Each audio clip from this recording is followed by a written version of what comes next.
राधे राधे। आप सभी को बिहार पंचमी की, बिहारी जी के प्राकट उत्सव की ढेरों शुभकामनाएं। हमारे कान्हा और माधव को देखिए, वो पंचामृत से स्नान कर रहे हैं। और आप सबके यहाँ बिहारी जी का उत्सव किस तरह से मना रहे हैं अपने बाल गोपाल के साथ, ज़रूर कमेंट करें। राधे राधे। तो फ्रेंड्स देखिए, अभी सुबह हो चुकी है। मैंने अपने बाल गोपाल को सुबह जल और दूध का भोग लगा दिया है और अपने बाल गोपाल को पंचामृत से स्नान करवा रही हूँ। अपने ठाकुर जी को स्नान करवा रही हूँ। स्नान कराने के बाद उनको पीले रंग के वस्त्र को पहनाऊंगी, जैसा कि मैंने आप लोगों को अपने वीडियो में बताया था कि आज के दिन पीले रंग के चीज़ों का भोग लगाइए, पीले कपड़े पहनाइए, वस्त्र को धारण करवाइए तो ज़्यादा शुभ होता है। फ्रेंड्स, आप लोग पूछ रहे थे कि बाल गोपाल को अगर विराजित कर रखे हैं तो क्या हम लोग सुबह में अपने बाल गोपाल को अपने ठाकुर जी का पूजा करने में या स्नान करने में किन किन बातों का ध्यान रखें। तो फ्रेंड्स, चूँकि सर्दी है तो मैंने अपने लाला के स्नान में दही का इस्तेमाल बहुत ही थोड़ा नाम मात्र किया है। तो पंचामृत का स्नान जब भी कराए सर्दियों में तो दही का इस्तेमाल बहुत थोड़ा सा करें कि दही ठंडी होती है और हमारे लाला को सर्दी लग सकती है। और हल्के हल्के हाथों से इस तरह से अपने लाला का हल्का सा मसाज कर दें। फ्रेंड्स, अपने बाल गोपाल को जब स्नान करवाएं तो इस बात का ध्यान रखें कि स्नान में आपको गंगा जल का इस्तेमाल नहीं करना चाहिए, क्योंकि गंगा जल का इस्तेमाल बाकी सभी देवी देवताओं के स्नान में किया जाता है। और जो बाल गोपाल के स्नान में है, यमुना जल का इस्तेमाल किया जाता है, क्योंकि बाल गोपाल जो है हमारे ठाकुर जी यानी हमारे श्री कृष्ण, हमारे बिहारी जी जो है उनका स्नान हमेशा गंगा जल से ना बल्कि यमुना जल से होता आया है। तो यमुना जल से उनका स्नान करें, गंगा जल से भूल से भी उनको स्नान ना करवाएं। अगर आप करवा रहे हैं तो ना करवाएं, क्योंकि माँ गंगा का जो प्रादुर्भाव हुआ है, जो उनका उत्पन्न हुई थी, तो वो भागीरथी के आग्रह पर भगवान शिव के जटाओं के द्वारा प्रभु कृष्ण यानी हमारे बिहारी जी के चरणों से होते हुए हुई है माँ गंगा का प्रादुर्भाव, जिस कारण चरणों से निकले जल का हम अपने बाल गोपाल पर या अपने ठाकुर जी के स्नान में तो नहीं होगा ना।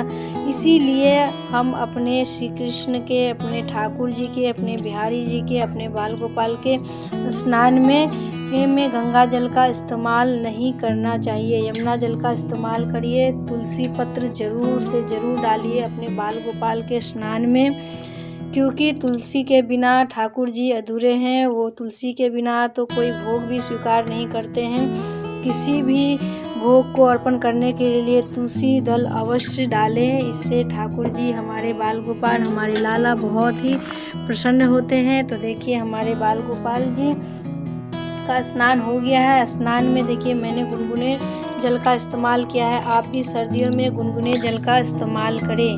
फ्रेंड्स, आज के दिन अपने लाला को हलवे का भोग लगाए, पीला वस्त्र धारण करवाए। फ्रेंड्स, मैंने आपको बताया कि गंगा जल का नहाने में इस्तेमाल नहीं करना है, तो इस बात का ध्यान रखिए। अगर पहले आप करते आए हैं तो कोई बात नहीं, लेकिन हाँ, आगे से कहते ना, जब तक जानकारी नहीं थी तो सभी गलती माफ़ है, भूल चूक माफ़ है। लेकिन अब आपको जानकारी हो चुकी है तो इस बात का ध्यान रखें। हमारे लाला का स्नान हो चुका है, हमारे माधव जी का स्नान हो चुका है, और हमारे देखिए ठाकुर जी, हमारे शालिग्राम जी एकदम, वो भी उनका भी स्नान हो गया है। हमारे छोटे से कान्हा, उनका भी स्नान हो गया। अब जल्दी जल्दी मैं इनके जल को पोंछ दूंगी, क्योंकि सर्दी का समय है तो मैं ज़्यादा देर नहीं रख सकती। फ्रेंड्स, आगे और भी मैं चर्चा करूंगी, तो वीडियो पे बने रहें। ठाकुर जी को जल से स्नान करवाने के बाद इस जल को फूल के क्यारियों में या माता तुलसी के जड़ों में आप डाल सकते हैं। इसका इस्तेमाल आप घर पे छिड़काव करके भी कर सकते हैं। ये बहुत ही पवित्र जल है। ये हो गया है चरणामृत, प्रभु के चरणों से उनके स्नान का जल है, तो ये चरणामृत है। आप इसे फूल के गमलों में डाल सकते हैं और डालना चाहिए भी, और इसे इधर उधर ना फेंकें, इस बात का ध्यान रखें। लाला पूरी तरह से तैयार हो चुके हैं। मैंने रात को ही अपने कान्हा के लिए पीले रंग के स्वेटर को बनाया था, क्योंकि फ्रेंड्स सर्दियाँ हैं तो ऐसे में वस्त्र ना लेकर मैंने स्वेटर पहनाया है, क्योंकि लाला बहुत छोटे हैं तो उनको अंदर कपड़ा और नहीं पहना सकती, तो इसलिए मैंने देखिए कितने मुस्कुरा रहे हैं, तो उनको के लिए मैंने स्वेटर बनाया। सभी के लिए सेम, देखिए शालिग्राम जी के लिए भी सेम स्वेटर, हमारे माधव जी के लिए भी सेम स्वेटर मैंने बनाया है। आई होप आप लोगों को अच्छा लग रहा होगा। तो फ्रेंड्स, आप अपने बाल गोपाल के लिए तुलसी अवश्य रखें। तुलसी के बिना बाल गोपाल जी, हमारे ठाकुर जी जो है कोई भी भोग स्वीकार नहीं करते हैं, उनको तुलसी अत्यंत प्रिय है। अब बात करते हैं जिनके यहाँ तुलसी नहीं है, क्योंकि दिसंबर जनवरी के माह में अक्सर तुलसी माता सूख जाती है। ऐसे में वो क्या करे, अपने ठाकुर का, अपने बाल गोपाल को भोग कैसे लगाए। तो जिसके यहाँ भी तुलसी माता सूख गई है या तुलसी नहीं है, तो वो तुलसी के सूखे पत्तों का भी प्रयोग कर सकता है अपने भोग में, क्यों बाल गोपाल के भोग में, क्योंकि तुलसी माता को कहते हैं 21 दिनों तक वो बासी नहीं मानी जाती है। अगर फिर भी तुलसी उपलब्ध ना हो तो आप इस तरह के तुलसी माला ले सकते। देखिए इसमें राधा नाम अंकित है, क्योंकि हमारे बाल गोपाल को, हमारे कृष्ण को राधा नाम की तुलसी माला मैंने अर्पण किया हुआ है। तो इस तरह की तुलसी माला लेकर अपने ठाकुर जी को पहना दे, उसके बाद आप बिना तुलसी के भी भोग लगा सकते हैं, या फिर जिस थाली में भोग लगा रहे हैं उसके बगल में आप तुलसी का एक माला रख दे। देखिए जैसे यहाँ पे भी हमारे शालिग्राम जी तुलसी माला पहने हुए हैं। तो अगर तुलसी माला को आपने धारण करवा रखा है, तो ऐसे में अगर आपके पास तुलसी नहीं भी है तो भी आप भोग लगा सकते हैं, तो चिंता की कोई बात नहीं है। और फ्रेंड्स, इस बात का ध्यान रखें कि अपने बाल गोपाल के लिए एक छोटी सी बांसुरी लाए, और मोर पंख भी बहुत ज़रूरी है। मोर पंख तो घर में सुख समृद्धि लाती ही है, साथ ही साथ हमारे बाल गोपाल को नज़र से भी बचाती है, क्योंकि हमारे बाल गोपाल बहुत ही क्यूट हमारे बाल स्वरूप है, तो उनको नज़र बहुत जल्दी लग जाती है। माँ यशोदा भी अपने लाला को नज़रों से बचाने के लिए, बुरी नज़रों से नज़र न लगे, इसलिए उनको बाल गोपाल जी को मोर पंख उसके सिर पे धारण करवाया करती थी।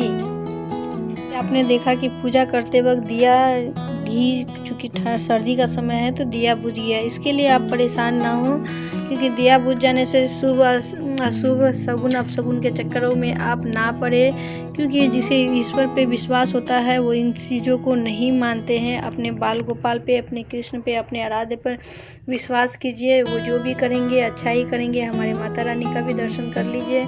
तो फ्रेंड्स, इस वीडियो में मैंने छोटी छोटी जानकारी दी है, आप लोगों को उम्मीद है आप लोगों को अच्छी लगी होगी।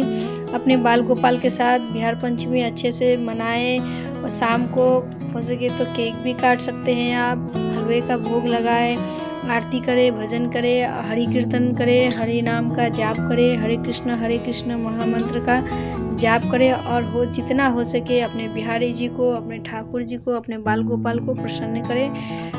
ईश्वर की कृपा आप सब पर सदा बनी रहे, आप सबकी मनोकामना पूर्ण करे ठाकुर जी। तो चलती हूँ, हमारी वीडियो अच्छी लगे तो लाइक कमेंट सब्सक्राइब करना ना भूलें। राधे राधे।